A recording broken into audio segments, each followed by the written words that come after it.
Committee of the Whole is called to order. I'd like to stress to my colleagues that we will, for the time limit for opening discussion of an amendment and closing, we will follow the standing rules, which allows the introduction of the amendment. The opening of the amendment will be 15 minutes.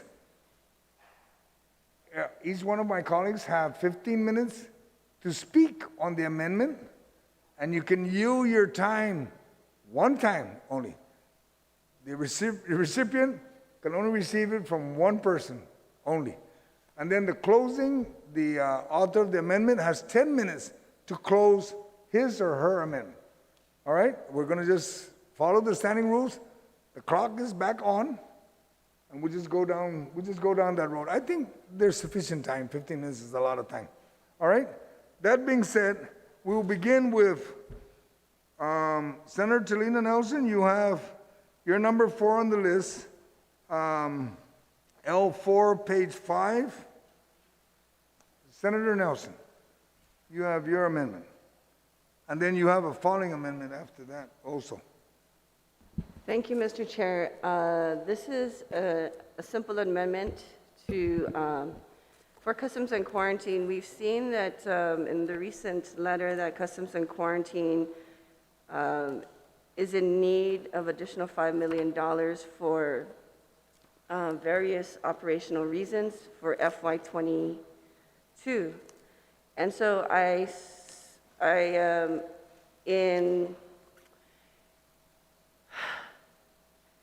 been a long week, Mr. Chair.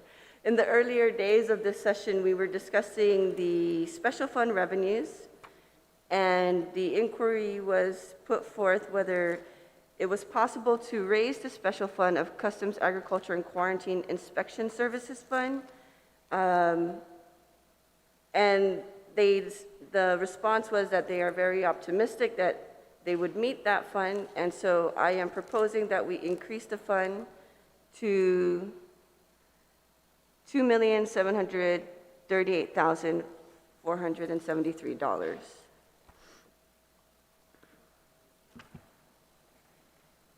Thank you, Senator. And anything else you wanted to bring up before we move to anyone that would like to speak? No, my colleagues, just to reiterate that it was very concerning for me as the Oversight Chair for Customs and Quarantine that we even had to work for several months to ensure Customs and Quarantine officers received their hazardous pay during the operational period of the pandemic. And so these officers were still working outside of the airport, even though flights were not coming in, within our quarantine areas, but also receiving flights during the height of the pandemic in certain situations. And so for some reason during this time, as restrictions started to lift, we were having some challenges about our officers getting the appropriate pay for the work that they have already completed excuse me, during the pandemic. And so just some of the items that are due to these officers that have worked during this pandemic and in previous years, of course, is their hazardous pay. They still have not been paid back their Typhoon Wu tip back pay. We received this email just on August 11th. And so this is way after their budget hearing. There is also discussions about a need for a admin support. They only have one ASO officer, and I think this ASO officer is also working to get additional grants to offset some of the pay challenges that they are having, the operational revenue challenges that they're having because of the loss of the inspection fees due to the lack in flights.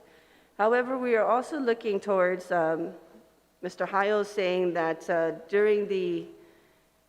as we move forward in FY22, we're starting to see the restrictions lifted, we're starting to see tourism come back in, and so we're hoping that, I'm hoping that you would support this movement to increase Customs and Quarantine to $700,000 more and their inspections fee. Thank you, Senator Nelson. Does any of my colleagues would like to speak to this amendment on the special funds to increase of 700,000 for customs and quarantine? Senator Tello, you've got 15 minutes, ma'am. Oh, thank you, Mr. Chair. Much kinder this, this Friday.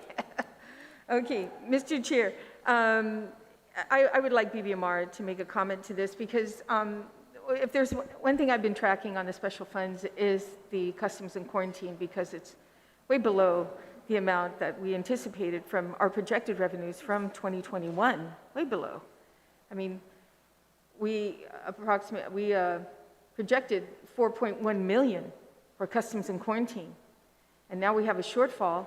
And this is the snapshot that was given to us for July, the end of July, and we are short $2.7 million in customs and quarantine. With the Delta variant that's plaguing us right now, and it's not looking very, very good. Even with the thought of having to take a third, booster vaccine because they're not seeing the light at the end of the tunnel here, we have to be very cautious. The good thing that I'm hearing is that the administration is assisting customs and quarantine to offset the shortfall from the special funds, which rightfully should be done. And I think that's the same thing that's going to happen in FY2022, that hopefully the administration will use ARC funding to cover this shortfall, if there is one. But I just want to try and stay within the reality of what's coming into the special funds as much as possible. I know that OFB yesterday mentioned that we're going to try and, if it's like a, cross between 1 or 5%, additional more, he has no problem with that. But this is almost $700,000 more to increase, which is very concerning. And if anything, I think the message that we should send is, Governor, we're going as close as we can, but be prepared because we're going to probably need your help with the ARP funding to cover things like customs and quarantine and any other agency that are frontliners to this pandemic. So, Mr. Chair, I'd like to hear from OFB based on the snapshot that we're seeing and if this actually is a realistic increase for customs. Thank you, Mr. Chair. Mr. Guerrero? Good morning, Senator. You are absolutely right that the fund right now is tracking 2.7 less than what we projected. But what the projection is for FY22 is 4.1.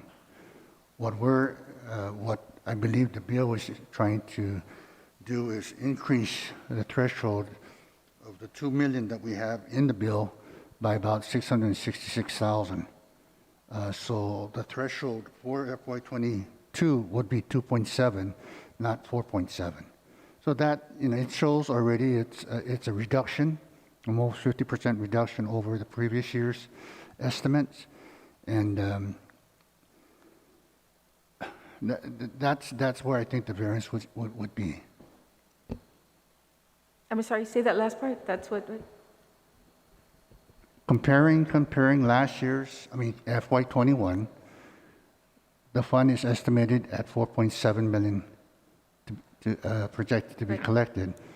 In the bill, right now, as it stands, it's 2 million. Right. I believe the amendment is to increase it by approximately $666,000 to a level of 2.7. So the variance now between the proposed bill of 2.7 and what we're collecting at about, I believe, if you include July, at 1.3 is about $1.2 million variance in collection. So with all the activity that has been said on the floor, been provided by BBMR and Department of Administration, if the collection increases, if the tourist arrivals continue the way they're going, not in the hundreds of thousands like it was last year, but if we see at least a 50% increase in arrivals this year, next year as compared to this year, I believe this ceiling can be attained, can be achieved. Remember, Custom and Quarantine Fund is derived from two sources. One is through passenger fee, and the other one is through cargo. And with everything been said here, with the increase in military contracts and stuff like that, I'm sure a lot of those supplies are coming to our ports. It's hard to predict how much, a dollar amount, but with all the activity, one can assume that, it's going to go up. How much, I don't know.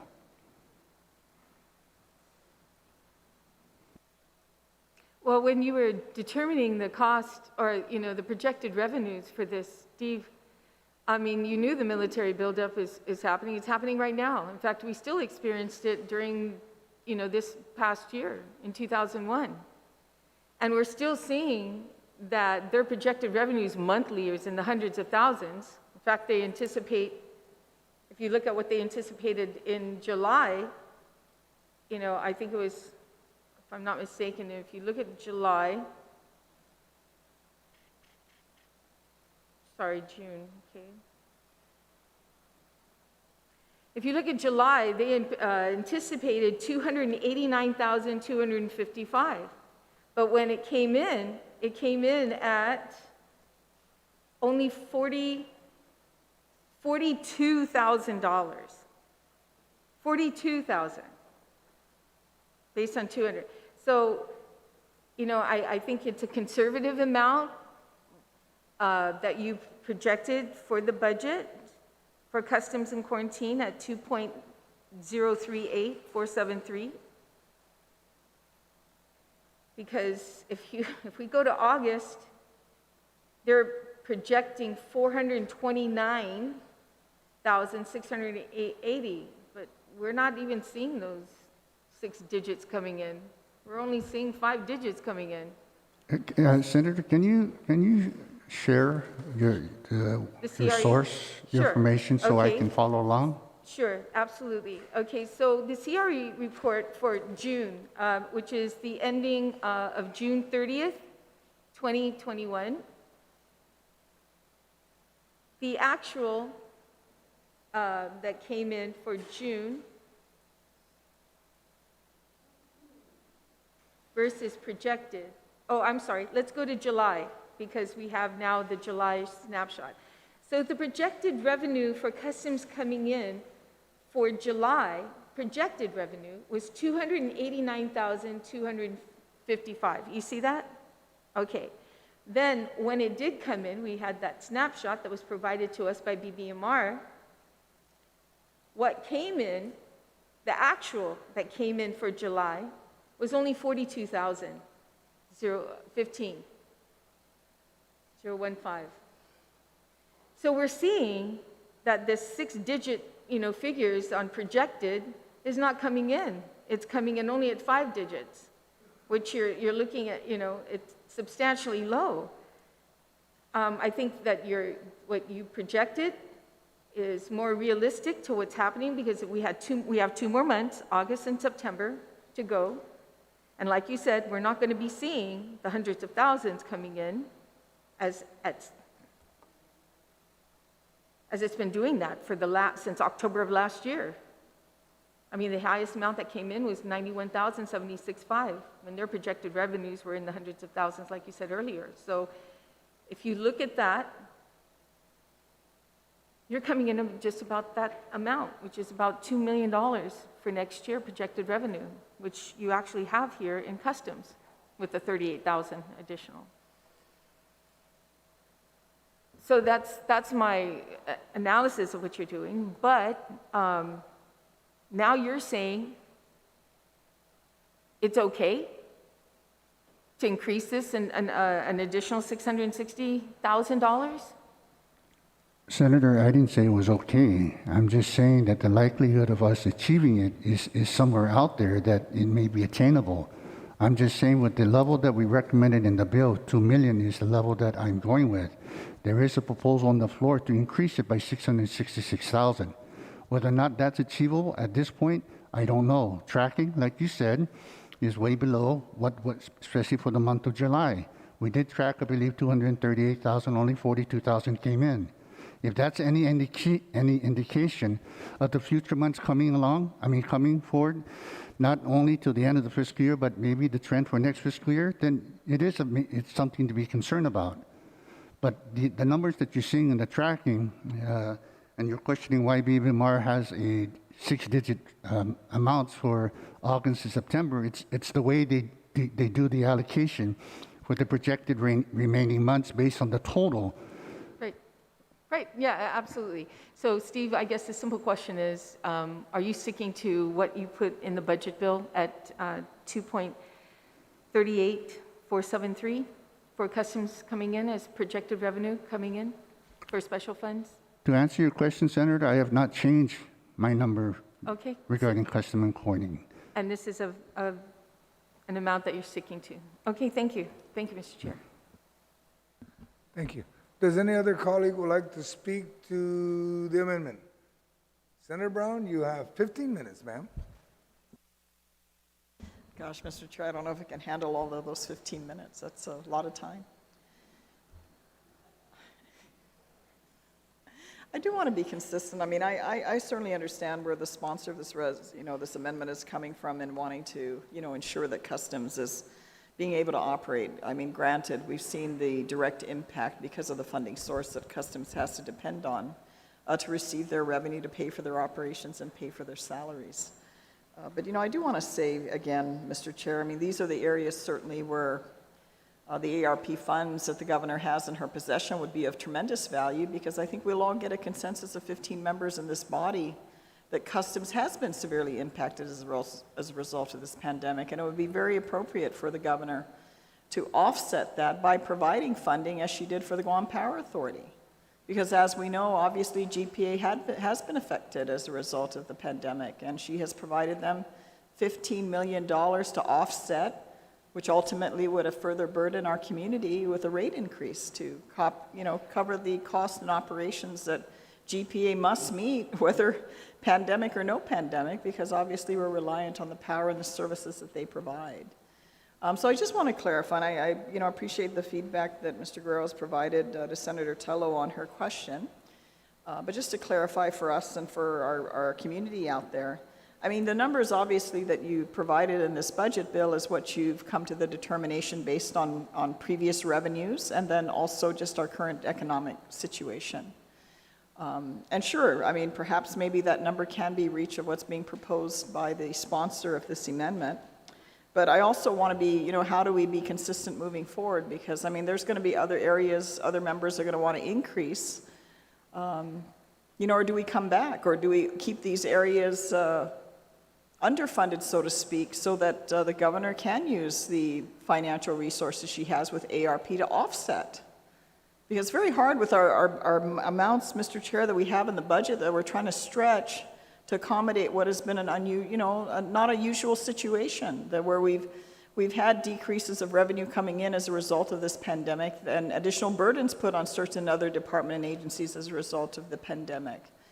Because I really think we should force this issue. I don't think we should sit here and live in la-la land and pass a budget and say, okay, we passed the budget, and we're siphoning, out of the general fund as if the general fund is, some really great fund that's strong and bold and, can handle anything.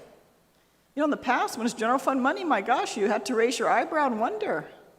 Because I remember the days going to the bank with my little GovGuam check. I had a scholarship check at the University of Guam, and I go to Bank of Hawaii used to be at the Hilali Shopping Center. And every time I present that little check, the teller would go to the back, and I'd wait a few minutes, and then at some point they'd come back up and maybe clear the check. It wasn't the federal check with Uncle Sam and the Statue of Liberty. I know, that got cash right away. So I mean, in reality, I just want to be consistent. I don't want to oppose just for opposing, because I don't doubt, as the the sponsor of this amendment wants to make sure, as we all do, that Customs has the resources to operate. We want to make sure they have the resources, but is this the vehicle to do it? Is it through us in this circumstance to accommodate an adverse impact as a result of this pandemic, that we're stretching these general fund resources to accommodate what should be funded by the federal funds as intended to help our community, you know, get through the challenges of this pandemic and get us all back on our feet and get us moving forward. So, Mr. Steve, I just wanted to make sure, I mean, you're saying, yes, you know, we could achieve it. We could achieve a lot of things, but are you taking a more conservative view that let's deal with the numbers as we see them now? Because there's nothing to prevent the legislature, as you know, from coming back any day of the week to adjust numbers if necessary. If we see a big windfall, by all means, I'll be happy to be here to have that discussion and appropriate if we have more money coming in.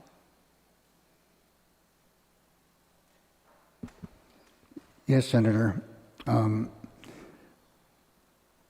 As of speak, my number is still the same. It's 2 million for custom and quarantine, but we also put a provision in the law that allows the agencies, well, actually custom and quarantine, to utilize any excess funds they receive in the custom and quarantine fund for operations. So whether, you know, we leave it at the 2 million or we leave it at the 3 million, if they get the 3 million, then they get to use the funds up to the level of collection. If they don't, then they only can spend up to the level of appropriation, or more specifically, the amount of revenues generated in the fund. So those are the budgetary limitations we have available. If you're asking me, have I changed my number? My answer is no, I'm still with the 2 million. But I can't ignore the fact there is a proposal on the floor to increase it. So you're essentially saying probably we don't need the amendment then, because if the revenue does come in, they'll be authorized in language in this budget act to go ahead and accept that fund and then, you know, use it accordingly for their operations? That is the intent of the provision in the law, yes. So then perhaps we don't even need to deal with this or other future amendments regarding special funds. Would that provision apply to all the special funds listed here that have a separate revenue stream? Or just to customs, or just to clarify for Let me verify that. For us, okay.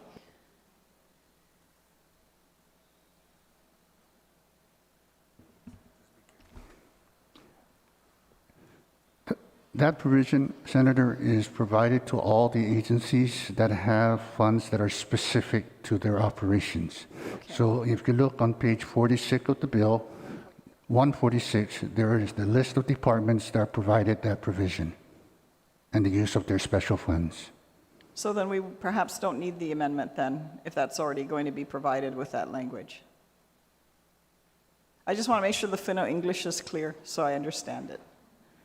The intent of the provision, Senator, is to allow the agencies to utilize any excess revenues collected in the fund beyond what is being appropriated in the bill. So to your question, yes.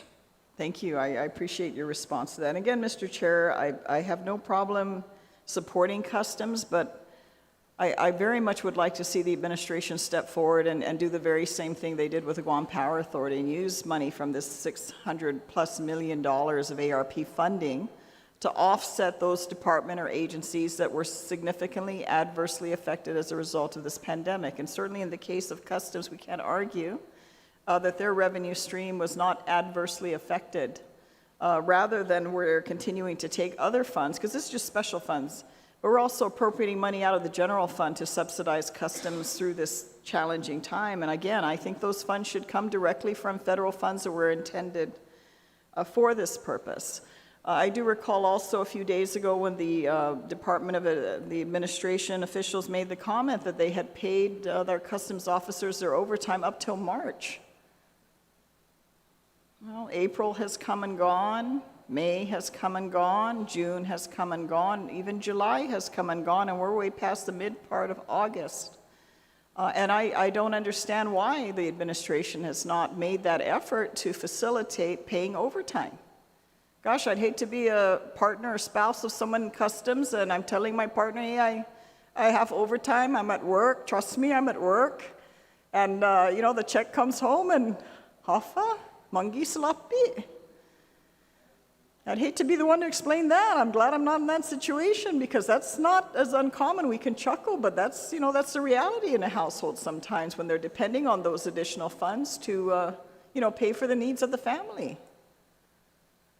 And that's a long time for them not to be paid. I mean, we're supposed to, under labor laws, we don't have that luxury. I'm surprised they're not suing us. I mean, DOC had to sue the government of Guam to get their overtime after not just months, but almost years of not being properly compensated for their time. So in all fairness, Customs should have been and should be compensated for the work that they've done. So I just bring that to light. I mean, I'm going to object to the amendment, not because I don't agree with the intent and certainly the sponsor in supporting her oversight, but if the mechanism is already in the Budget Act to address this issue, and if additional revenue funds come in that don't even require our engagement, that will allow them to spend it for the purposes they need, then at least I think we have some comfort level that those concerns are going to be accommodated. So with that, Mr. Chairman, thank you for the opportunity to comment on this amendment. Thank you, Senator Brown. Does any of my colleagues would like to speak to that amendment? Senator Clint? Thank you, Mr. Chair. I rise in support of the amendment for the same reason I supported previous amendments. Again, I believe that if we increase the amount of our revenue projections and we fail to collect at projected revenue, adopted revenue levels, then the governor can absolutely supplement that loss in revenue with ARP funds. And I think that's what the federal government made clear with the ARP funding, is that it can be used to make up for lost revenues. How do we prove that it's a lost revenue? It's lower than what the revenue level we adopted is. Then the governor can take that and show the federal government, this was the adopted revenue level, this is how much we collected below the adopted revenue level, so this is how much we're asking to use from the ARP funds to make up for lost revenues. So for the same reason I supported the other two amendments, I also support this amendment as well. Thank you, Mr. Chair. Thank you, Senator Clint. Senator Moylan, you wanted to make, you've got 15 minutes. That's long. Thank you, Mr. Chair. So, Mr. Guerrero, so going back, we're from previous year, last budget, at 4.7, that was the projection, and basically we did a 50% cut in their special funds revenue, right? 50%. What this amendment is asking is, it's a little bit more than 50%. If we give the 700 or close to 700, then it will be 50%, right? Okay. Your comment that you believe this could be achievable, it's not a guarantee, but it's possible. We're really basing that on the military buildup as it will continue, and it is continuing, and we're seeing projects being approved. And by that cargo that the military is bringing in and utilizing as well our runways and so forth, we can see some possibility of that increase being there. That's what you're basing your possibility of this being achieved.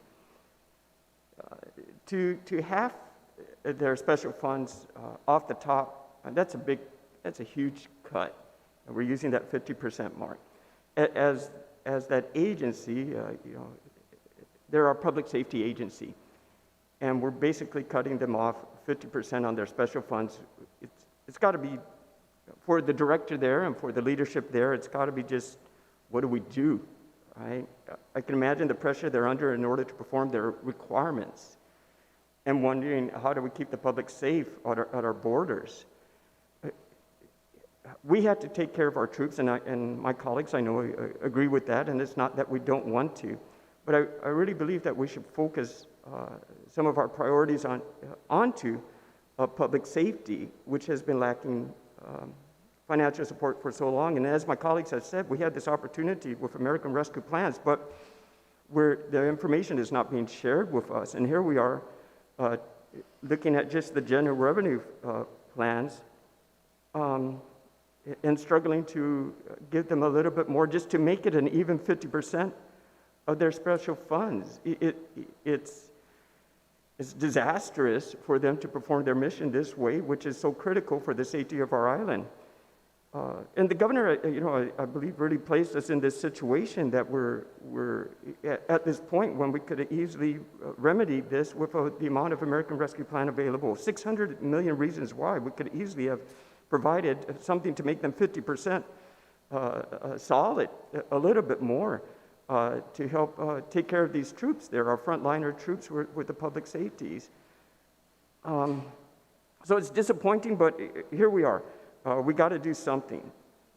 And I think by increasing this measure and knowing ARP funds must come in, at the end of this month, we're going to pass this budget and it's going to go to the governor, and we have to send this message in this way. Unfortunately, because the governor still refuses to provide us this information, there's no plan until she's ready to provide some plan with interim guidelines in the meantime.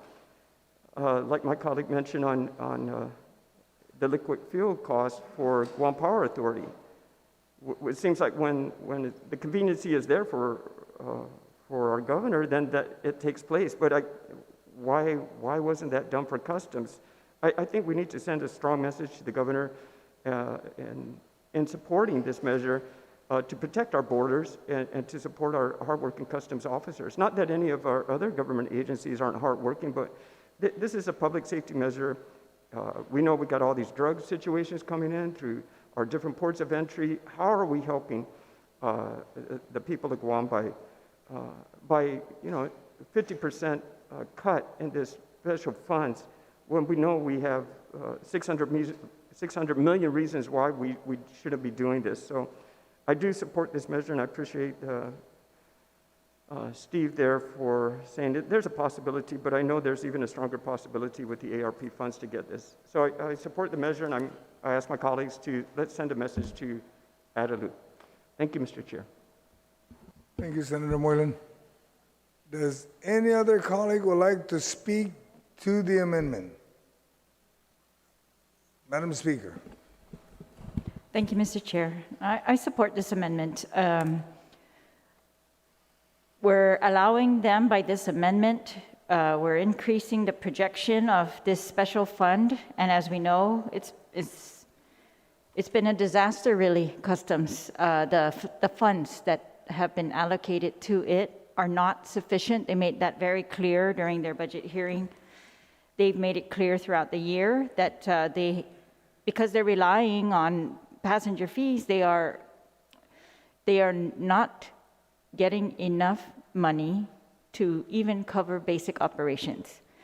Yet, we are relying on them for some of the most important things for our community, including, number one, drugs, stopping drugs at these borders. If we can't get them up to speed to do this, and we've been trying to pressure them for years, and I think we're going backwards now by just, not on purpose, but because the economy's slowing, they're dependent on tourist arrivals for their funding, that, I think we need to use this time when arrivals might be slow to shore them up instead of slow them down. Shore them up. Allow them to get everything they need so that when, tourists start coming and the flights are even more than they are now from all locations, that they are able to do what we have been asking them to do for years. Stop the drugs at the borders. We've also asked them to help us to collect use tax.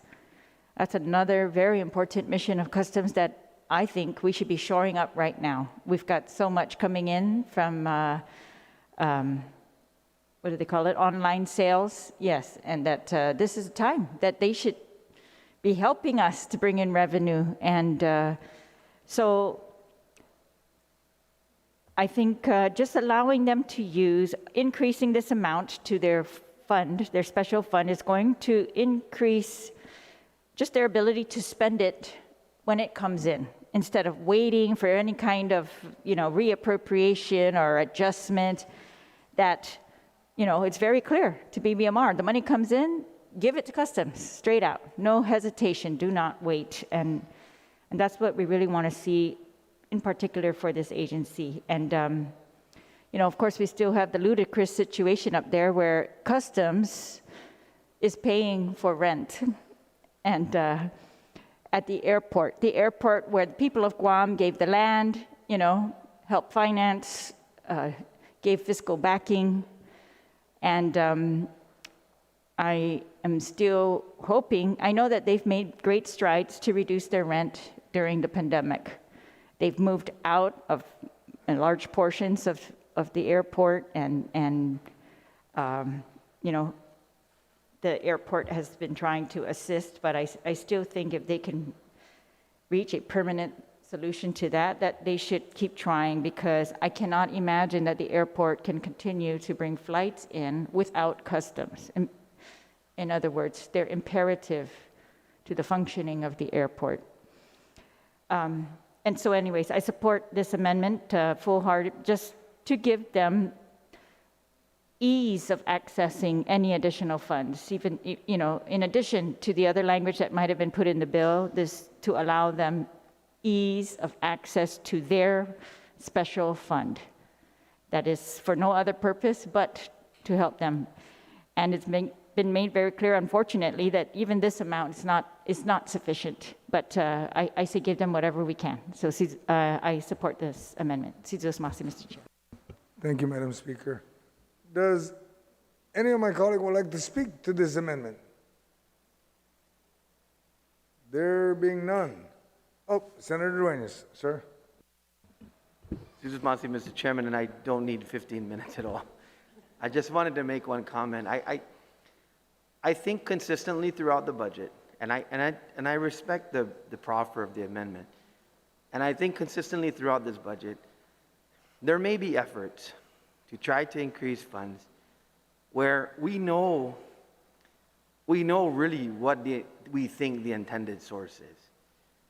Because we know, once again, I'm solid with OFB's number, but we know what we're anticipating. I just wish, and I want to say this, I'll probably say it a couple times on the record, I just wish we would get some form of communication from the governor's office saying, peg a number, say I intend to help the general fund that will help other agencies to the tune of $25 million. I just picked that out of my head. Okay? I mean, we would have something to work with. And I'm going to hate to vote against amendments that I know are good, that could help. But without that communication, I just think it's, we can do it. But I really think what we're essentially doing here, and I don't even know if the governor, I don't know on this line, would have line item veto capability, but probably appropriating ARP, which we've been spanked time and time again for doing that, or trying to do it. When we weren't really trying to do it, we were just trying to help. I just want to put that on the record, Mr. Chairman, because, I'm going to be consistent in the fact that there's not enough communication with regard to the possibility of assisting in these areas, and I guess we'll find out through some reports after the first and second quarter come in and the like, to see how the budget's tracking, with footnotes in the CRERs. Oh, by the way, there's not a shortfall in this agency because we use ARP. Thanks for the information. I don't know. I just think it's a terrible way to communicate. So I would love to vote for this amendment, but without communication from the governor's office and a funding source, I just have a tough time doing it. But I wanted to put that on the record. Mr. Chairman. Thank you, Senator Duenas, and I agree with that statement. Not only hope, I pray that we get it soon. Because we do need to find some stabilization somewhere, especially with the shortfall. Does any other colleague would like to speak to this amendment? Senator Torres, ma'am.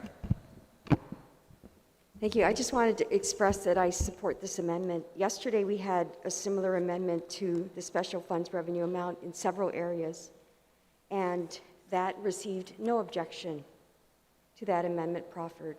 And along the same rationale, this being a special fund also, based on the same rationale for why they would adjust it, as they similarly proposed to adjust those different line item categories in the same special fund reserves amount.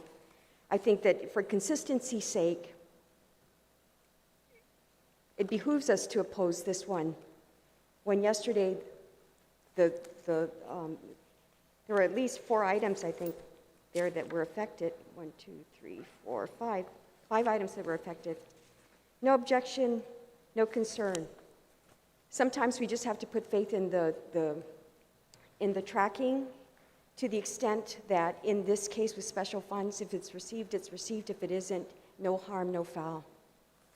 So with that, I support this. And I think, for consistency's sake, if we went down a path yesterday, I would only expect that we would be consistent going forward with this one measure to an agency that we know is a critical component not only in the enforcement of our borders, but also in the fight against our drug and our war on drugs on the island. So I would most definitely want to have them target that funding level in their planning purposes. Thank you, Senator Torres. Point of information, Mr. Chair. Point of information? yeah, What is point of your information. information, Senator Tello? Well, yesterday when we were discussing the previous amendment that passed yesterday with no problem, it was OFB that I mentioned that, with a variable of 1 or 2% more, he had no issues with it. But this is a lot more than that. So there is a difference. Thank you, Mr. Chair. Thank you for the information. Does anyone like to speak on the amendment? Senator Tony Ada. Thank you, Mr. Chair. I just wanted to clarify with OFB on the amendment yesterday and this amendment today. The amendment that was proffered yesterday, was any of those categories covered on page 146? Did they have that language, and was that agency covered, or that fund covered on that section? Yes, Senator. Those departments that were identified yesterday for the increase are all part of the provision in the BAT that allows them to use the excess revenues. On page 146? Yes. Yes? Okay.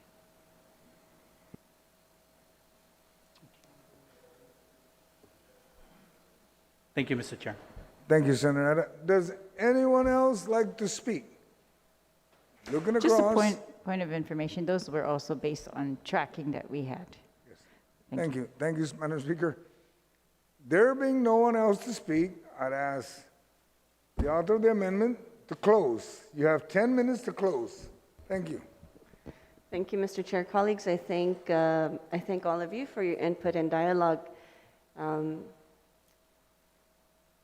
I believe that we understand the importance of customs and quarantine, and I respect some of the opposition to the amendment as far as funding revenues.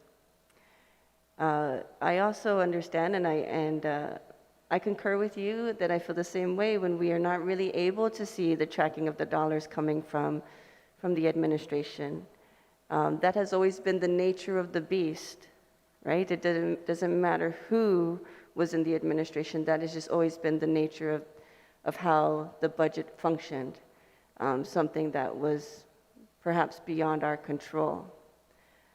But I'd also like to remind all of us that we just heard yesterday that we have $93.5 million that has already been approved and appropriated for DRT for the back taxes. We still have over $600 million in ARP funds. We have the infrastructure bill that passed nationally that we'll be receiving soon. And we also have our tourism starting to rebuild itself from the impact of COVID. And for many years, we've talked about drug interdiction, protecting our borders. But now there's an additional function that our customs and quarantine officers are doing as well, on top of the many federal unfunded mandates. They're also participating in the COVID response. So as we talk about the pandemic and as it transforms into a Delta variant and many other variants that we see today, we need to also remember that they play a significant role in protecting our community, not just from drugs, not just from invasive species, but also from the virus, or any virus that we should see come into our borders. And so, it's $700,000. And I'm hoping that we see this money actually transpire into their hazardous pay like they should be receiving in accordance with public law that has been in the statute since 2017 or 14. I can't recall the date.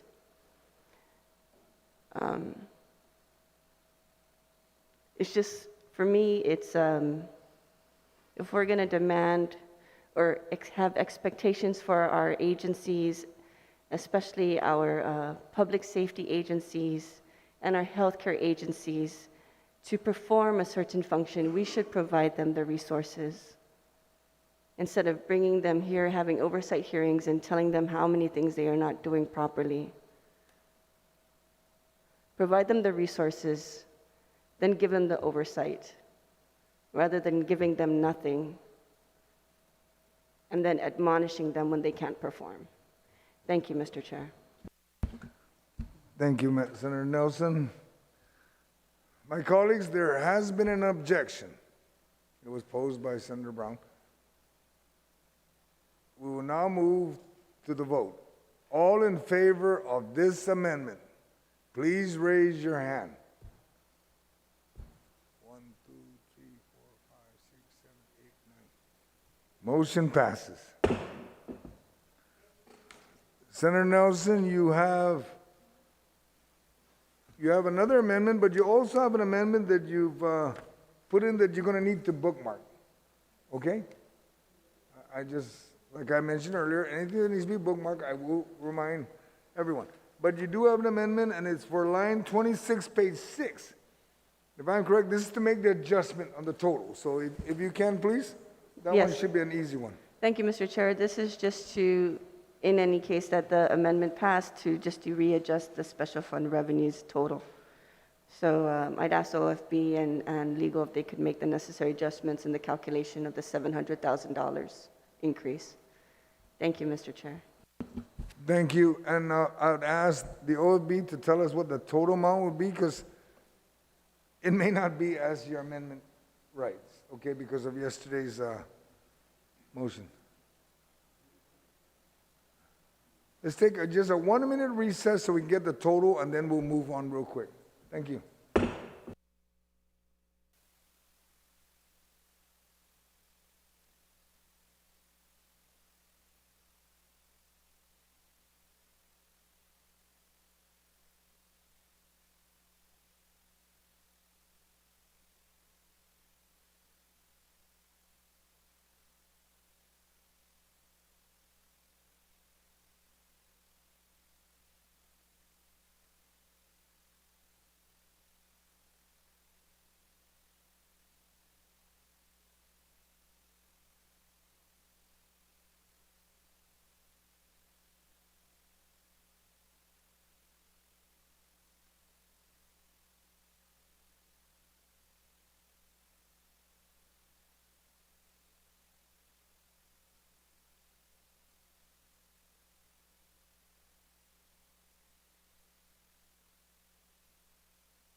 The Committee of the Whole is called back to order.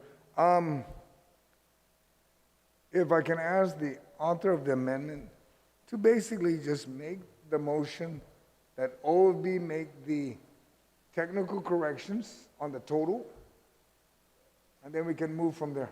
Because what you did was your amendment was whatever the amount is on your amendment may not be the same because Right. of the previous amendments that were Correct. passed. Okay? If you could Okay. just make that motion, and that will clear the air on that one. And then they'll make the corrections, and then they'll report it out. Thank you, Mr. Chair. Just to reiterate my last request, I'd like to make a motion that OFB make the necessary changes for the Customs and Quarantine inspection fee for the additional $700,000 increase. Thank you, Senator Nelson.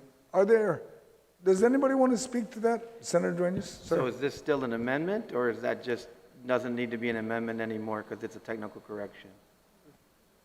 It's a technical correction. Right, so that's what I'm trying to clarify. So we're removing this amendment then? That's correct. It's just a technical motion, Okay. not an amendment. So we would, Correct. if you could withdraw your Withdraw the amendment amendment. and make that statement as a motion so that we can just move along with it. Senator Nelson, you can just withdraw your amendment and then your motion will be taken as a motion to make the technical correction.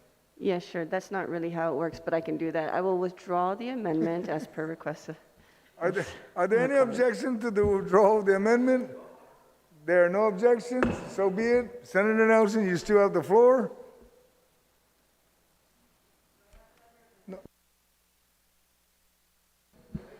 Okay, I'll make a motion now that OFB please make the technical corrections and changes to the special fund of the Customs and Quarantine inspection fee for upwards of, for the increase of $700,000. Thank you, Senator Nelson. Are there any objections to the motion? There being none, motion passes. Now we'll move to the next amendment. And if I'm correct,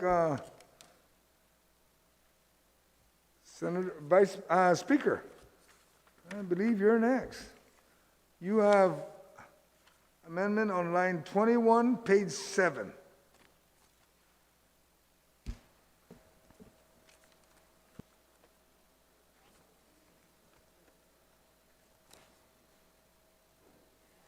I'm going to withdraw that amendment, Mr. Chair. I'd move to withdraw that, or I'm just not going to offer that one. Thank you.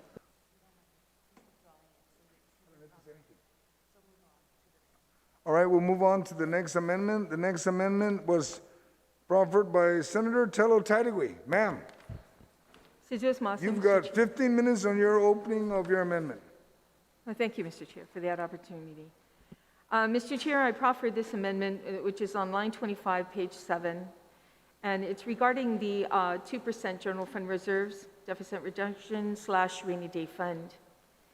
Mr. Chair, what this amendment does is maintain what you have proffered in the budget bill, notwithstanding any provisions of law, rule, regulation to require to deposit 2% of the general fund revenue into the rainy day fund pursuant to 22436, Chapter 22, Title 5, Guam Code Annotating, which is hereby suspended for fiscal year 2022. So, Mr. Chair, I'm not repealing that or asking that be eliminated, the suspension, but what I am incorporating here to utilize the rainy day fund is to notwithstanding, nothing within here shall prevent Imagahagan Guahan from making sure deposits into the rainy day fund as deemed necessary. And then this is my inclusion, my amendment. It says, general fund revenues collected in excess of the adopted revenues as the basis for the appropriations collected in Public Law 35-99, and this act shall be deposited into the rainy day fund, which shall be subject to legislative appropriation. Then B, notwithstanding any other provisions of law, rule, or regulation, the authorization contained in Section 22436A of Chapter 22, Title 5, Guam Code Annotated, relative to the expenditure of unappropriate annual general fund revenues collected in excess of appropriations to liquidate obligations for refunds, earned income tax credit, and prior year vendor payables is hereby suspended. Expenditures from the rainy day fund shall only be authorized by an appropriation or appropriations by the legislature in Guam. It's very clear, Mr. Chair, what I'm trying to do here. We're trying to capture the excess revenue that's actually just funding that we didn't anticipate coming in, which you never know. I mean, there might be some excess revenue. But I'm trying to capture anything that comes in, be placed into this rainy day fund.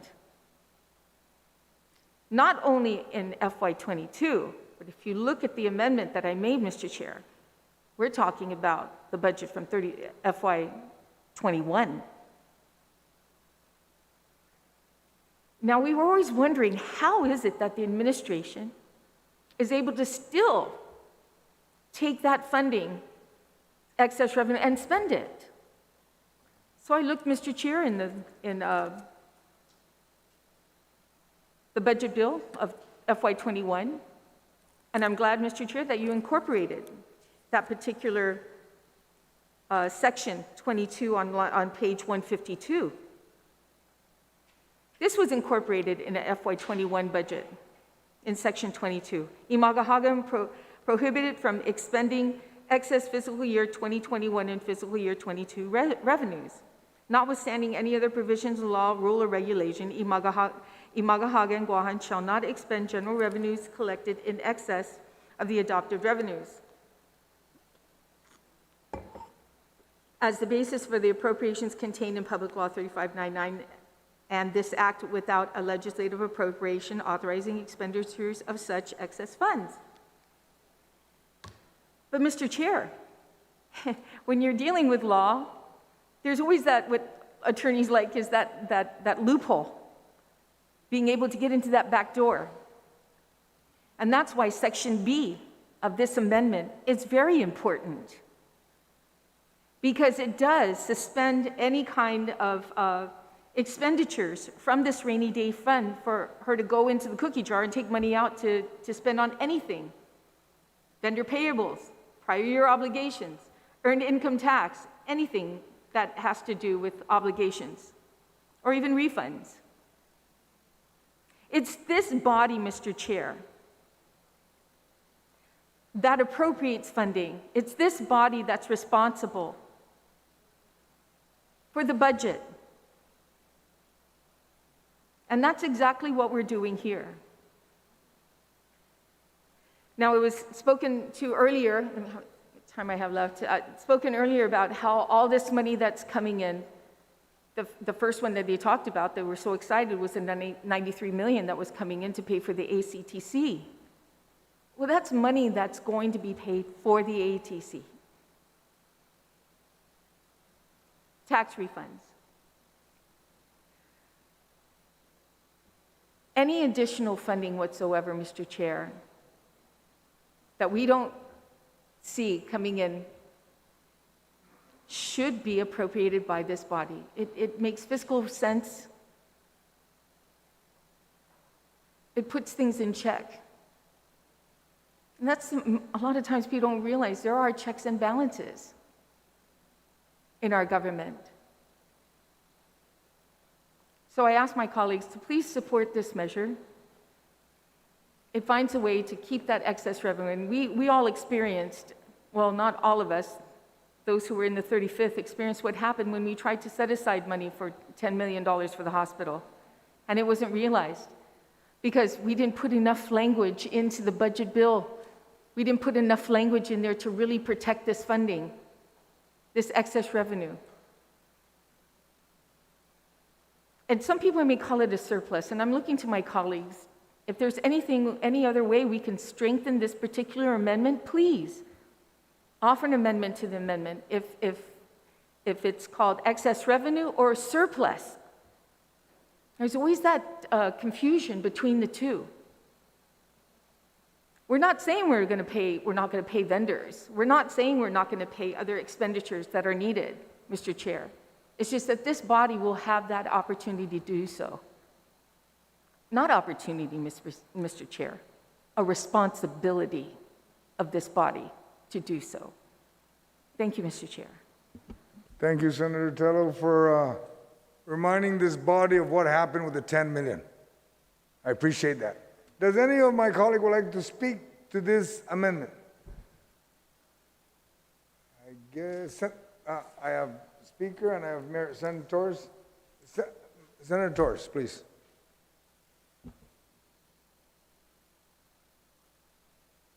You have 15 minutes, ma'am. Mr. Chair, I'm trying to understand this amendment.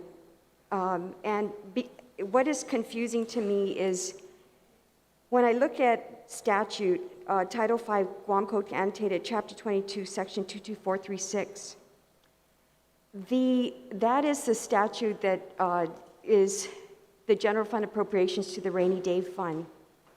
And the way that this statute reads is that beginning in the fiscal year, and it started with 2010, the legislature shall not appropriate more than 98%, 2% to go into the rainy day fund.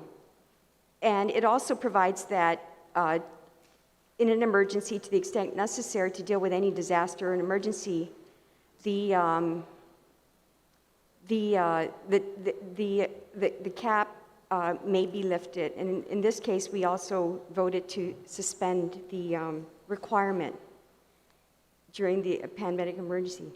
But what I don't understand is why would we have a provision in here to suspend also in the rainy day fund the provision that says that all unappropriated revenues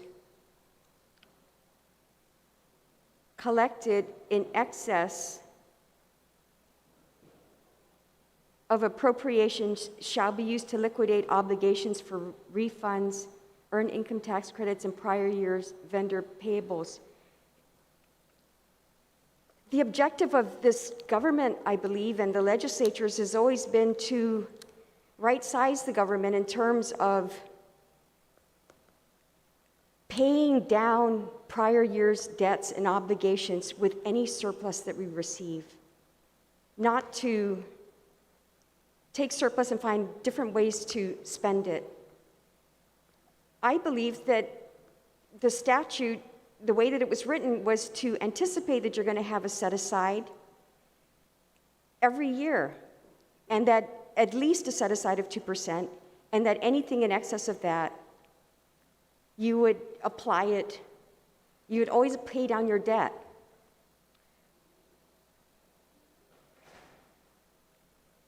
I'm not so sure what Section B does and why it's so critical, but because it seems to suggest that if there is any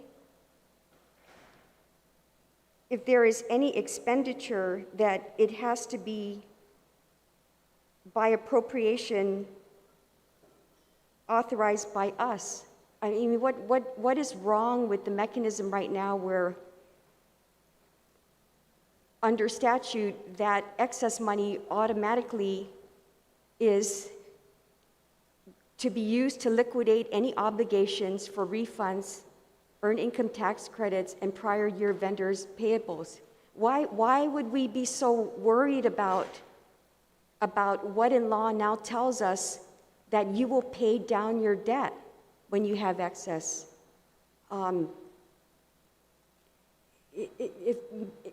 If I may ask the panel, is there reason for me to be confused in the plain read of what the statute says and what this amendment is trying to do? I don't understand why anyone would want to eliminate the ability for the government and the governor to pay down the debt of the government. That's ideally what we want and has been in statute for over 10 years. Steve, may I ask you if that is a fair assessment? You're correct, Senator, in your description of the current statute, which states that any excess revenue above the adopted revenue in the Budget Act will be set aside and to be used exclusively for tax refunds, earned income tax credits, and payables that are outstanding in the government of Guam. That is the intent of the statute. What I also would like to point out is that on page 152 of the bill, on section 22, there is also the provision that restricts the governor from spending any general fund revenues collected in excess of adopted revenues. Excuse me. With appropriation can in this act without legislative appropriation authorize the expenditures. So the difference between this one is she cannot expend the funds. Now my understanding of the proposed amendment by Senator Titlegoy is to again identify the excess revenues beyond what is appropriated in the law or in the Budget Act, and that those funds be held in abeyance and be put into the rainy day fund. And it also suspends the current statute that allows the governor to use the excess revenues for tax refunds, earned income tax credit, and payables. So that's the difference between the three.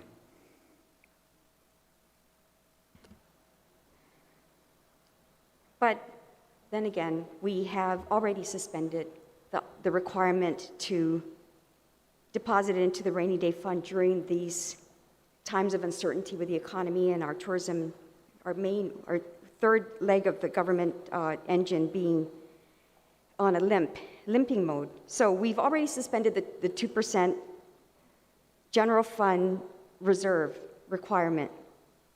We have also, as you pointed out on page 152, section 22, put in a provision in our Budget Act that the Magahaga and Guam is prohibited from expending excess fiscal year 2021 and fiscal year 22 revenues without a legislative appropriation authorizing the expenditure. So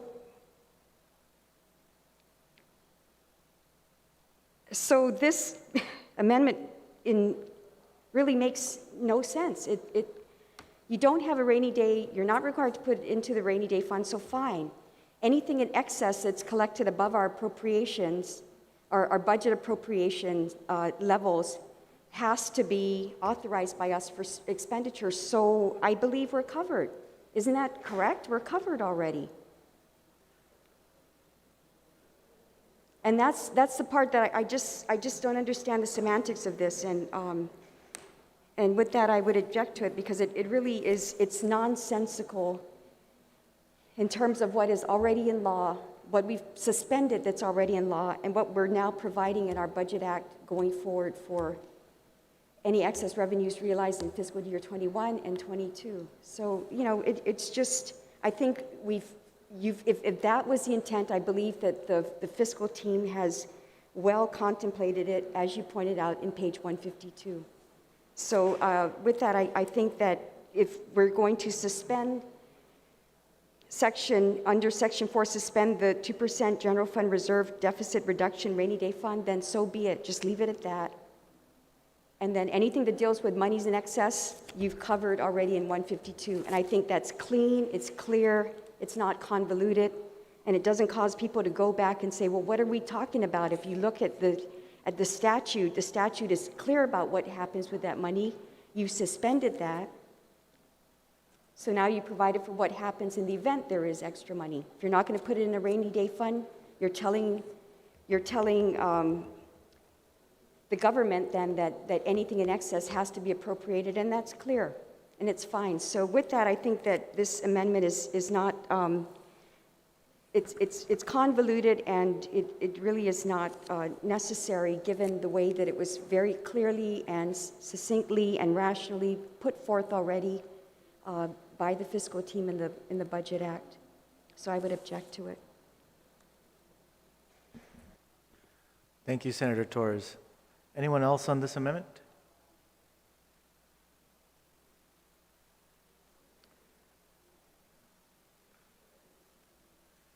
Speaker Talahi, you're recognized.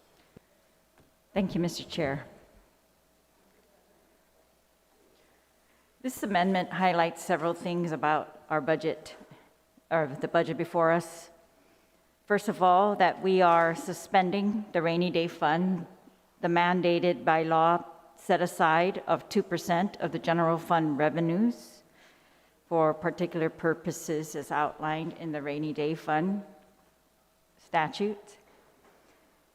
And then it highlights, well, as the previous speaker got OFB to say, that we also have another provision in our budget bill before us, back on page 152, section 22, that says that the governor shall not expend general fund revenues collected in excess of adopted revenues without a legislative appropriation authorizing the expenditure of such excess funds. So that sounds great. My issue is we had that in this year's budget. We put that in this year's budget, FY21's budget, the budget that's law now, mandating that any excess revenues in FY20 shall not be expended without a legislative appropriation authorizing the expenditure of such excess funds. But we know from the audit and the OPA saying very clearly in their audit that $46 million of surplus from FY20 was put to the deficit.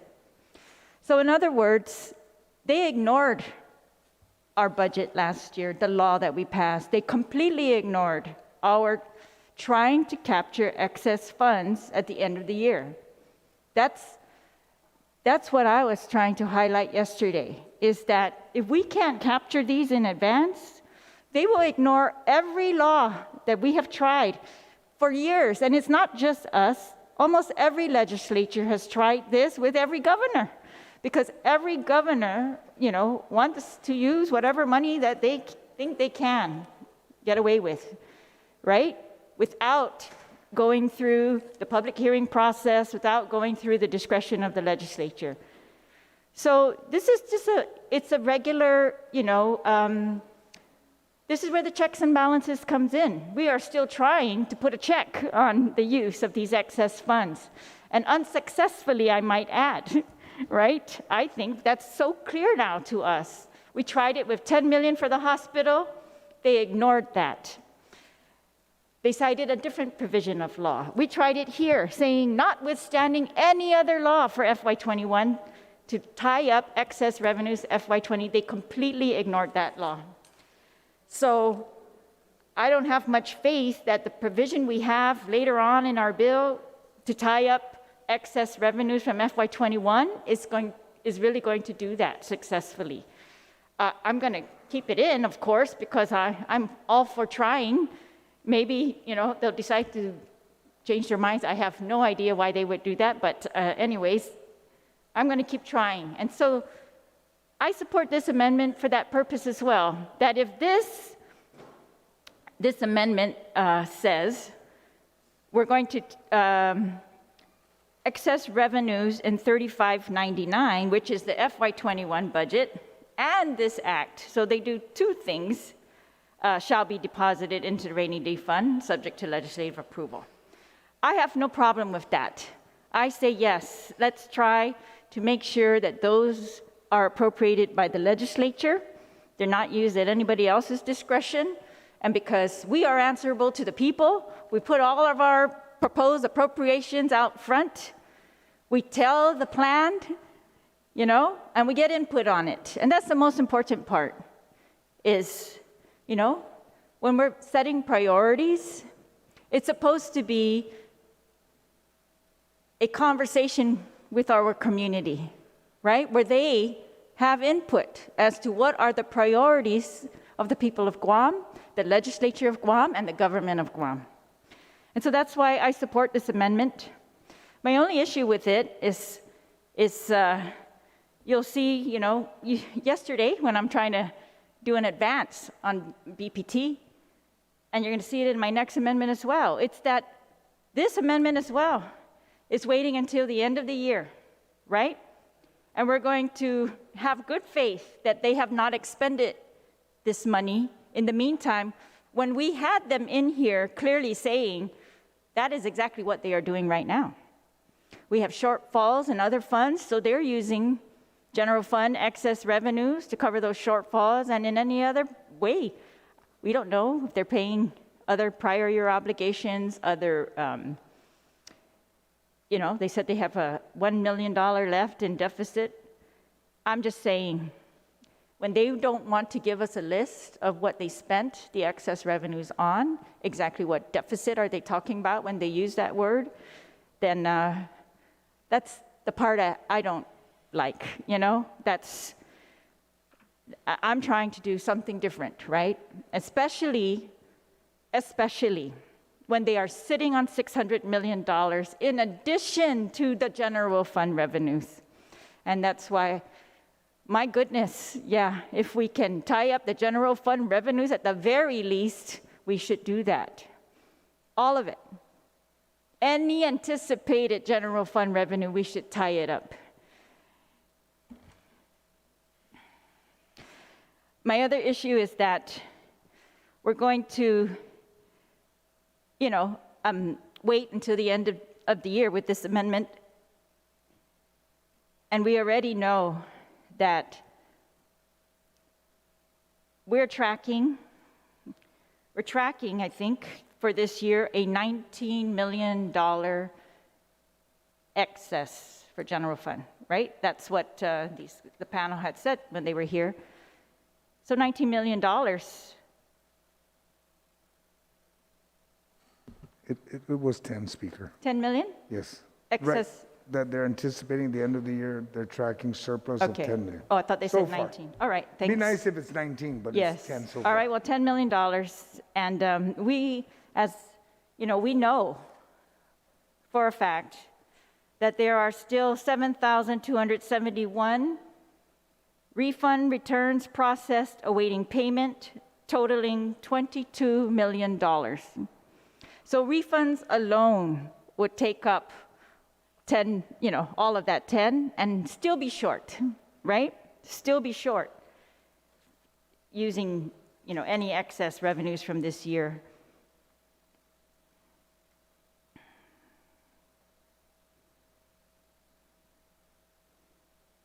I'm afraid that, that doesn't even count the 6,000 unprocessed refunds that we still might need to, pay.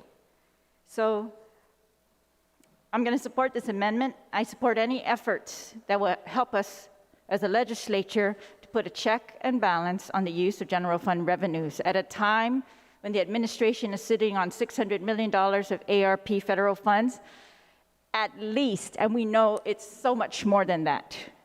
The list goes on and on of federal funds available to this administration to spend. And so I support any efforts by this legislature to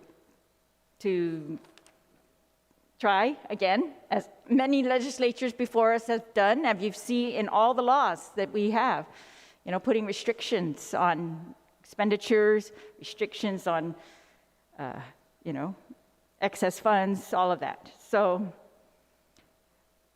yeah, Mr. Chair, I just want to confirm. The CRER that we received by BMR says $19 million in July, that July snapshot. But anyway, so 19 or 10 million, there's an excess that they're projecting right now. We're already, in August. So I think it's clear. And we know from last year, what was it, 46 million, right? So I'm just saying, so I support this amendment for those purposes. I think we will need all of this money if we intend to make good on refunds without having these people wait for an entire year more. Situs Masi, Mr. Chair. Thank you, Madam Speaker.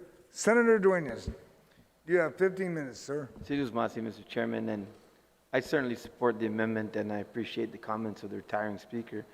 I want to just use this opportunity with this amendment to, and maybe it was just me, but I think it's important that this be reiterated to the body by OFB, because it's pertinent to what we're doing here and all of our discussions in terms of adopting whatever appropriation levels, right?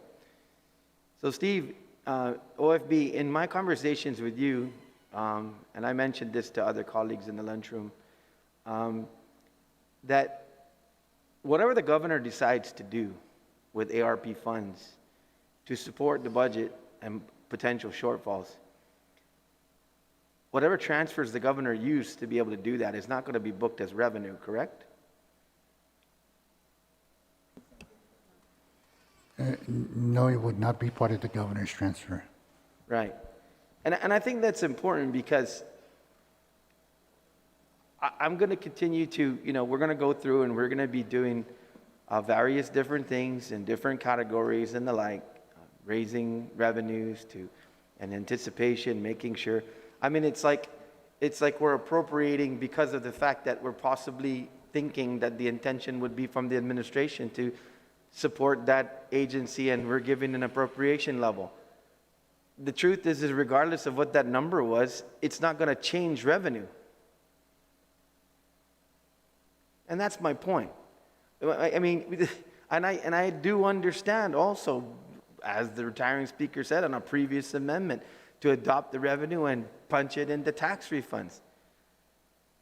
But even if the governor decided to subsidize whatever it is, they're probably more in danger of falling into realignment with a higher adopted revenue than just paying the bills with ARP, which is probably what they plan to do as long as it is in line with what the pandemic had created. That's one of the reasons why I said yesterday, nursing pay, oh my God, obviously, it's so easy to figure that out. In fact, it was so bad, we brought in travel nurses in order to be able to make sure that we can deal with the surge. And the rates are so much different from what we pay our people. So I get all that. But whatever categories are within those pandemic-related issues, customs, all the things we've been talking about, whatever the governor decides to do and doesn't disclose to us is not going to affect revenues when she uses a one-time federal source of money to be able to keep our agencies whole and make sure, regardless of their appropriation level, if it falls short or whatever it is, that they're going to be able to function and they're going to be able to provide the service. So that's why I think exactly these are the kind of things to do to stay within. And in closing on this, Mr. Chairman, I mean, I know you've said it a couple times before too. We use this pay down the deficit as a general term. I've never seen a ledger. I've never seen a report. I've never seen we paid off $15 million of medical equipment that was 90 days due GMH. I get it. That makes sense. I've never seen you know what I mean? We had 120-day overdue with X agency, and we paid it off. Okay, I get it. But, your dad taught me this, Mr. Chairman, when I misspoke one time on a paper deficit, because there's no such thing. He pulled me aside at a store and he said, boy, you're right in what you're saying, but you're not saying it right. You have an appropriations deficit, meaning that you didn't account for the revenue that came in, but you spent it. Like the 30 million windfall that came in on a reconciliation one time on Section 30. And we cut the checks, but guess what? We cut the checks, but that adopted revenue from that year did not consider that 30 million. So did we have a cash deficit? No, we had an appropriations deficit. God rest his soul, your pop taught me a good lesson. So that's what I'm saying. You could, sometimes, like they say, money's fungible. So show me a spreadsheet. But until then, work with us. It's really all this says. Work with us. We're pretty darn sure our priorities are just about the same, hopefully. But this is going down the right road. But I just think it's ultra important for us to understand. And that's the only reason why we've been asking time and time again. Share with us the information, because it's not going to affect revenues. You're not going to be dinged for it. You're not going to be congratulated for it. Revenue is revenue. It's what comes into the government of Guam through our sources. Jesus Masi, Mr. Chairman. Thank you, Senator Duenas. Does any other colleague would like to, Senator Brown? You got 15 minutes, ma'am. Thank you very much, Mr. Chairman. I mean, obviously, I rise in support of this amendment as a co-sponsor to it.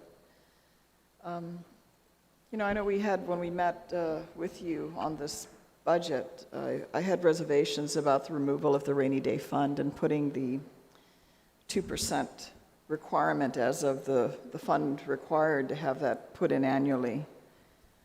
Because I certainly like to take a more conservative route that we should be making efforts as a government to put aside funds for these purposes, particularly because there are going to come a time. I mean, we just had the rain a couple of days ago, and it'll come again.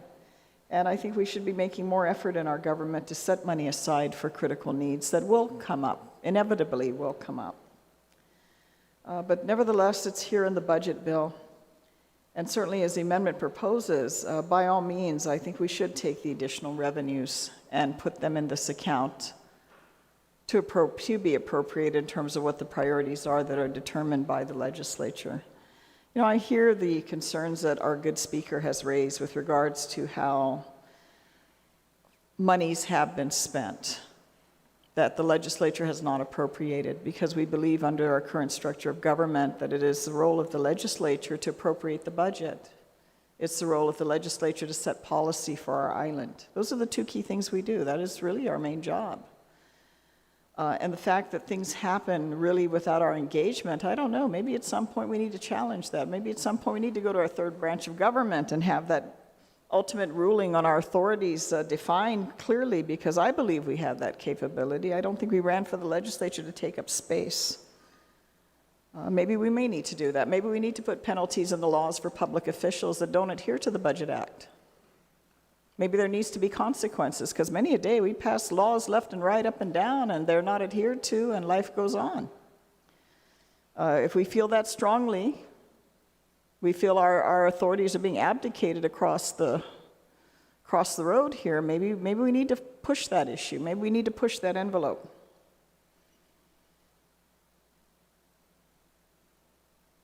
Spending is easy, Mr. Chair.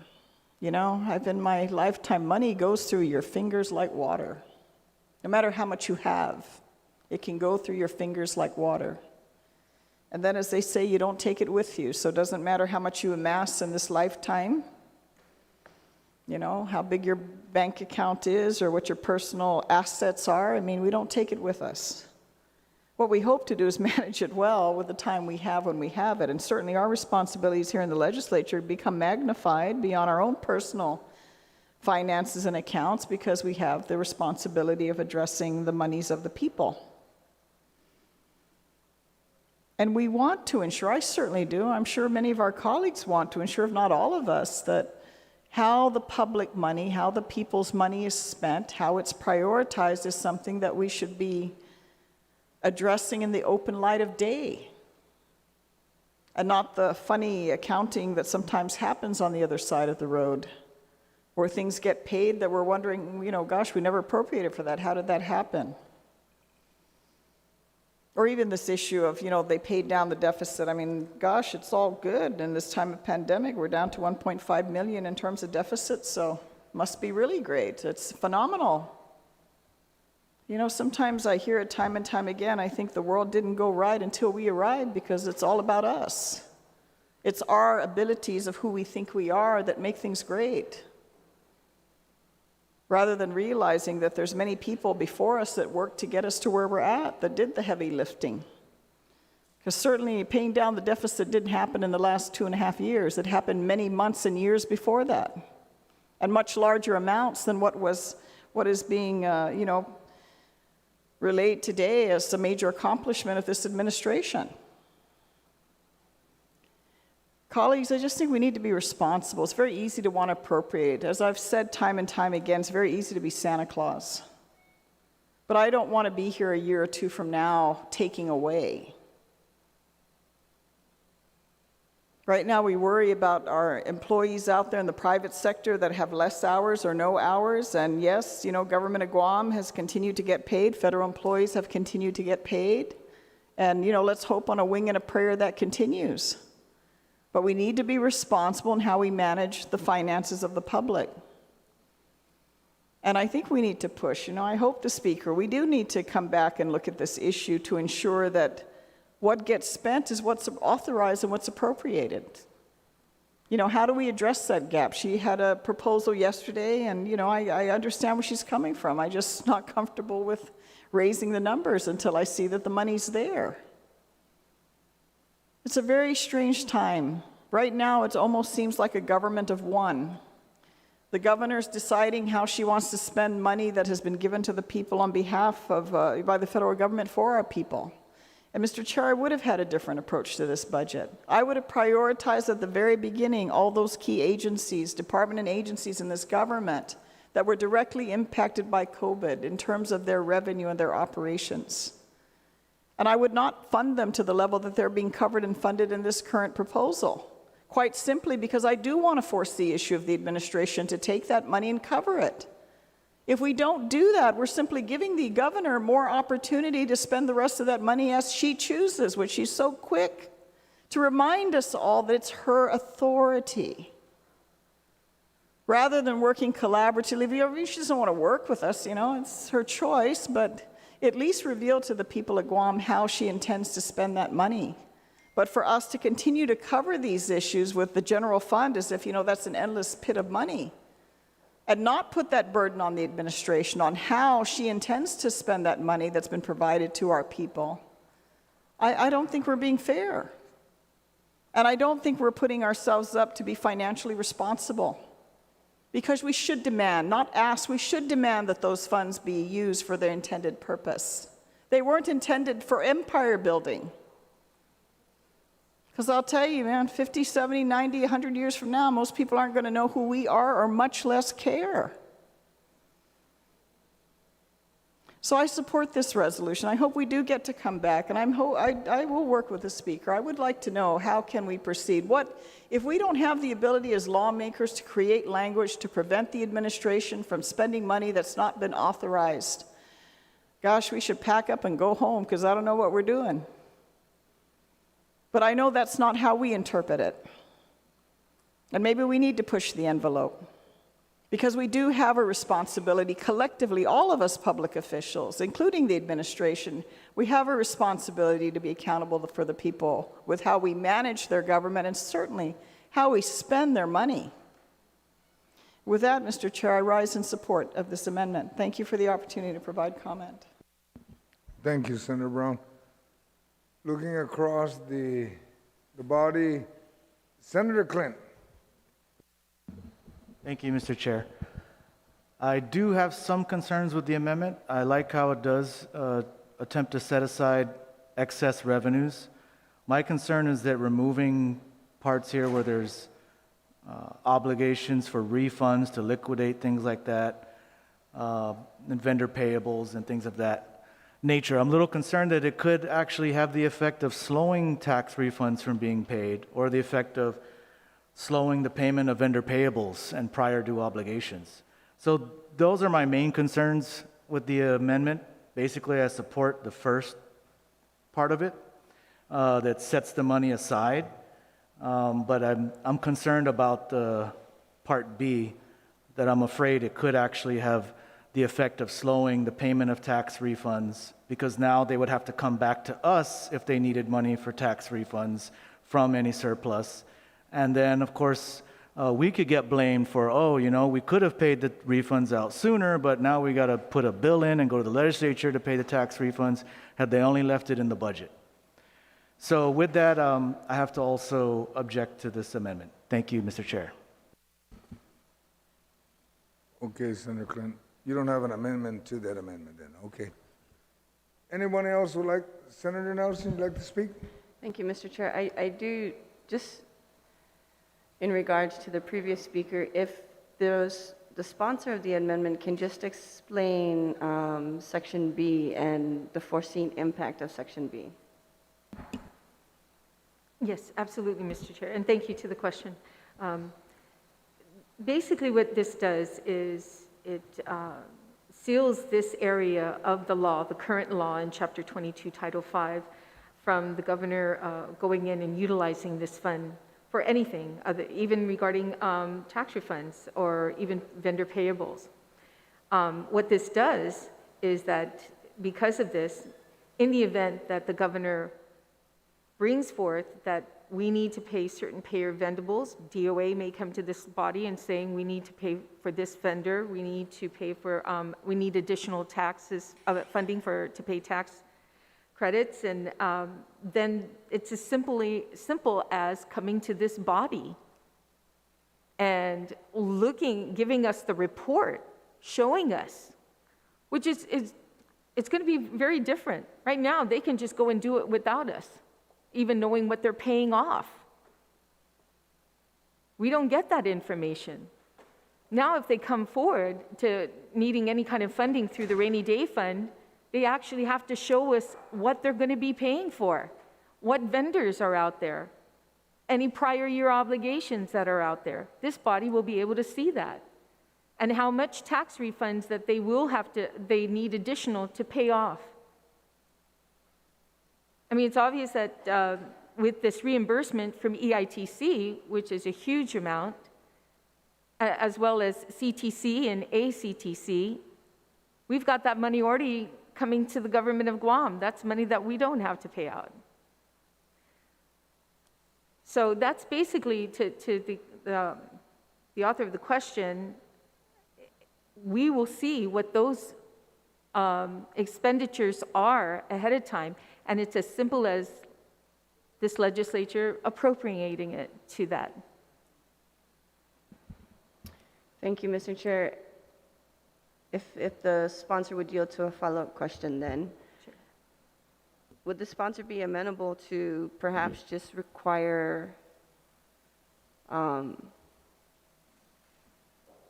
reports on how this money is spent? If I may, Mr. Chair. Thank you, Mr. Chair. Yes. Okay, and thank you again for the question. I guess that's what I was trying to say earlier. In the past, we never get any kind of information on what the governor is paying off, which vendor payables. We don't even know what status of tax returns that she wants to pay off. So I believe that by putting this funding, set-asiding this funding, log-boxing this funding, they would have to provide us that information to be able to pay it off. So it's almost like it's automatic, I would assume, that the governor would have to provide us that information, not just say, oh, I need, $10 million, I'm going to pay off some tax refunds. I think it would have to come with information on which tax refunds. Is it status A? Is it from 2020? Is it from 2019, that prior? Is it obligations for vendor payables? Well, which vendor are you deciding to pay? Are you paying a vendor that is due money in 2020 when there's actually vendors who still need to be paid in 2018? That are further back. So I believe these reports would come to this body when they come time to utilize the funding. Thank you, Mr. Chair. In Section B, it reads, relative to the expenditure of unappropriated annual general fund revenues collected in excess. If I may, Mr. Chair, if I can ask the Director, Steve Guerrero, if he can just give us an explanation of what we saw in the previous years of what was already appropriated in the $19 million excess, how that unfolded.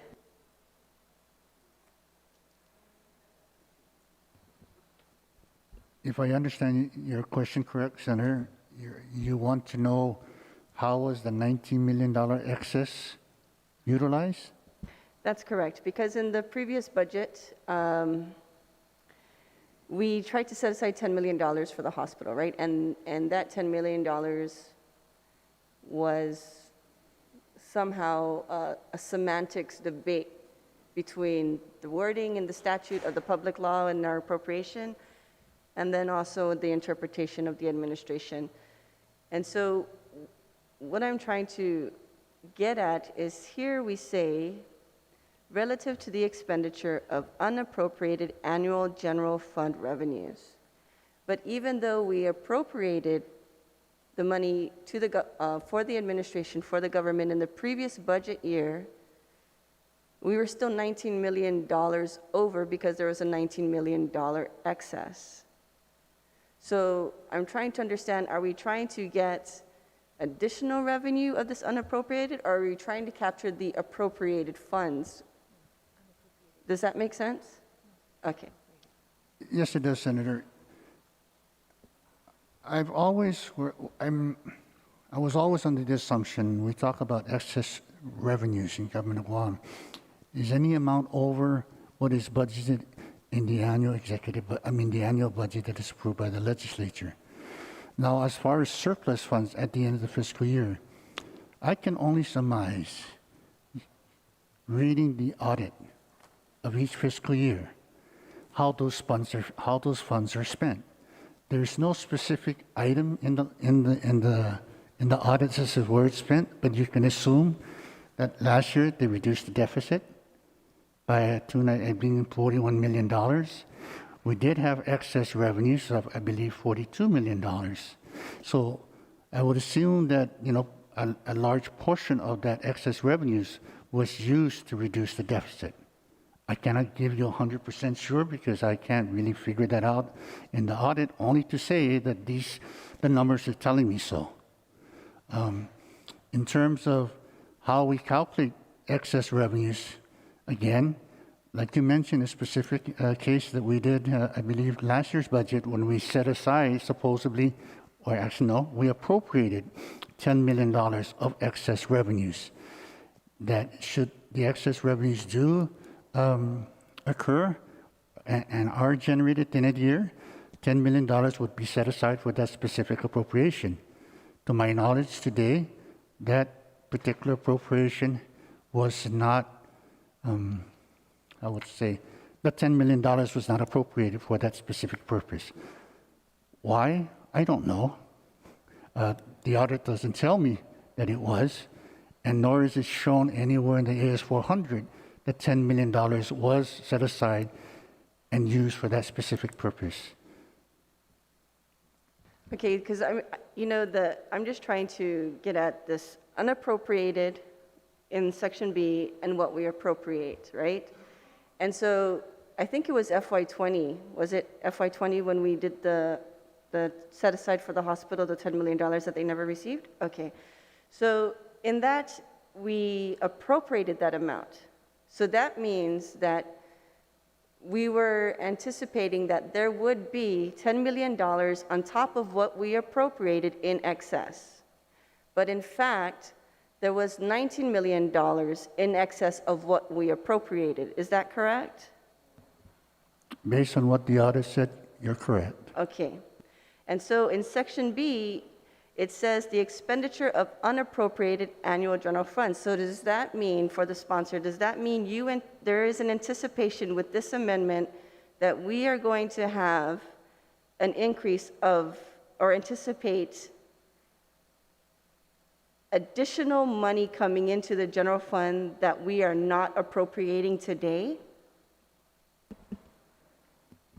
If you're asking my opinion, Senator, yes. But I also would like to mention that it might be conflicting statutes because there is also existing statutes that says any excess revenues can be utilized to pay down the deficit, can pay down prior obligations, can pay vendor payments. So those statutes do exist. Then here we are coming up in a budget bill, which is only good for 1 year, by the way, just to let you know. And we're setting aside $10 million of excess revenues. Now, I believe the administration has basically to make the decision which statute they follow. Do they follow to pay down the deficit and pay vendor payments, or do they follow the statute to say we set aside $10 million for that particular appropriation. Okay, so right now we're talking about FY22. So with the way the amendment is written in Section B, relative to the expenditure of unappropriated annual general fund revenues, and this question is for the sponsor if she yields, Yes. does that mean that you anticipate to receive, that the government will receive excess general fund revenues for what was not appropriated for this FY22 budget? For the sponsor. Okay. For the So- sponsor, Steve. Thank you. Okay, so what I'm trying to do here is capture, in the event there's any unappropriated excess funds that are at the end of the year, that money goes into a rainy day fund. Now, it wasn't anticipated that there would probably be no excess revenue fund considering when we were going through COVID, but actually there was some that came in. Even during a time of a pandemic, there was still some excess revenue. So if there is, that's all this amendment does. And in Section B, it's very important because Steve mentioned about conflicting legislation bills. And that's why I've incorporated, which is different from what we did in last budget. Last budget, and I read it, it's on page 152. I believe it's 152. But what I did now was I incorporated that what's currently in law that's in Section B. So I could make it clear to those in the administration that also concurs with the current law about utilizing excess revenue to pay for vendor payables and any other obligations, that they would have to come to this body and to provide us that information. And if you remember, Senator, last year when some of those payables were paid off, we didn't get that information until much further down the line. This way, we can know up front on what funding is being paid for. So is there going to be excess revenue? Well, for all our sakes, I hope there is some. I hope so. And I just want to make sure it's safely secured in a box that this body, who has the obligation to appropriate, does that appropriation. Senator Torres, do you have a point of information? I do. Actually, I would like to request from our legal counsel whether this is even, I question the legality of this or how this affects, because this is a notwithstanding on B in this amendment. It's notwithstanding any other provisions of law, rule, or regulation authorization contained in Section 22436A of Chapter 22, Title 5, GCA. This is the section that I need clarification, because under Section A of that statute, it says that, and I'm going to just reiterate, all unappropriated annual general fund revenues collected in excess of appropriations shall be used to liquidate obligations for refunds, earned income tax credits, and prior year vendor payables. Where the discretion to deal with the rainy day fund, in looking at the statute, and I don't have the authority to make a legal opinion, and that's why I'm asking legal counsel if they can opine. Section B allows for the ability in the event of an emergency to lift the cap, to temporarily lift the cap when there is a state of emergency declared either by the president or the governor. The exception to this statute is provided for with regard to the cap, the suspension of the cap, the suspension of the ability to set aside 2% for a rainy day fund or not. And in this case, last year, we opted to suspend it because of the uncertainty. What I'm not so clear is if the appropriation, any amounts in excess of the appropriations going to pay down obligations for refunds, earned income tax credits, if that is as easily stricken temporarily or can be in this Budget Act. And that's just my question, because it appears that that is the order with regard to excess funds that are collected in the general fund. If I may ask that question. Point of order, Okay, Mr. Chair. I thanks, believe I still had the floor. I'm sorry. I believe I still had the floor. Okay, go ahead, My Senator Nelson. apologies. My apologies, Senator Nelson. No, it's okay. I guess with everything that has been said, perhaps can I just request a quick recess to get some clarification? Thank you, Yes, Mr. Chair. actually, I'm going to go ahead and call for a recess. We'll come back at 2.